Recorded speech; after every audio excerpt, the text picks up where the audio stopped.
Hey guys, and welcome to J is for Justice.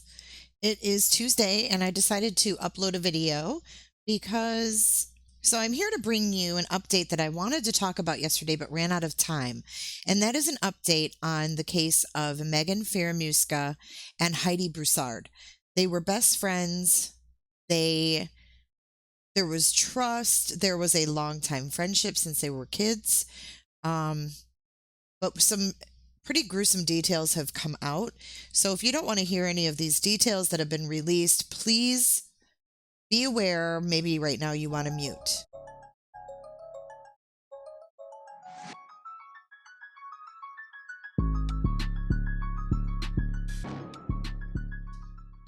But we're going to go ahead and we're going to talk about this latest information that has been released.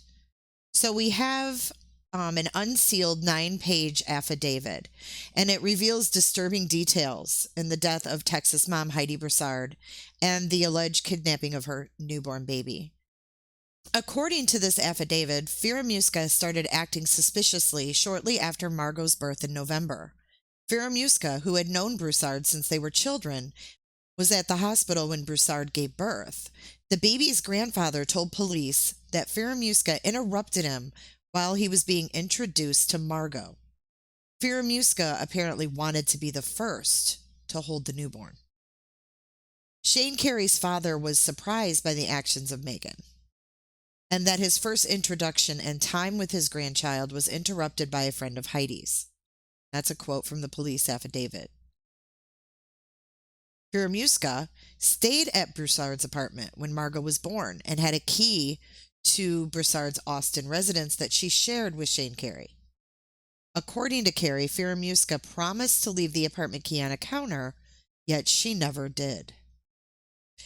It was also discovered that a neighbor who lived at the same complex as Heidi told police that she saw two women talking around the time that Heidi disappeared, and that was on December 12th.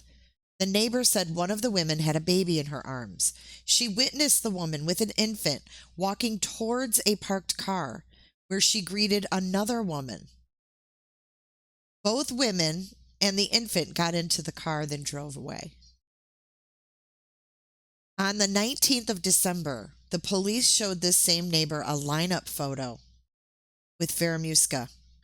The neighbor said that she was 60 to 70% sure that the photo matched the woman she saw in the parking lot. Further, authorities also found video evidence that placed Fieramusca's car near Heidi's home on the day that Heidi vanished. Law enforcement later located Fieramusca's residence in Houston, and while surveying her home, they noticed the car, the infamous Nissan, parked in the backyard.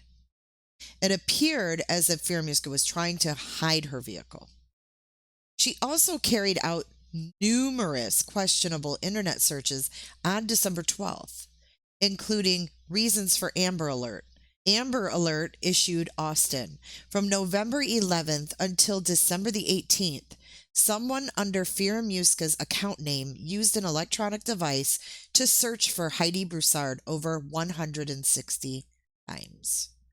On the 14th, someone used the same device and searched for bodies found in Austin, Texas.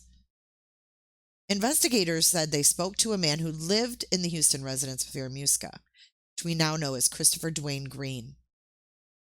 He said the suspect was his ex-girlfriend, but they were still living together.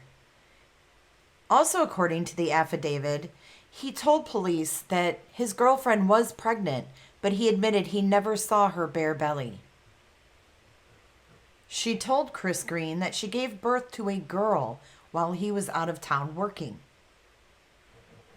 But she couldn't remember the name of the birthing center. And we have all concluded that Magen took Heidi's baby in an effort to play it off as her own.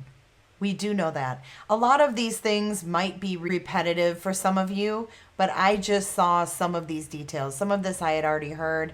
Some of it I didn't, but I wanted to bring you, in case you hadn't seen it or heard it, I wanted to bring it to you. This has been a really crazy case since we initially covered it. If you haven't seen my past videos, please go check out my playlist for the Heidi Broussard case. Thanks for tuning in, guys, and I'll see you soon.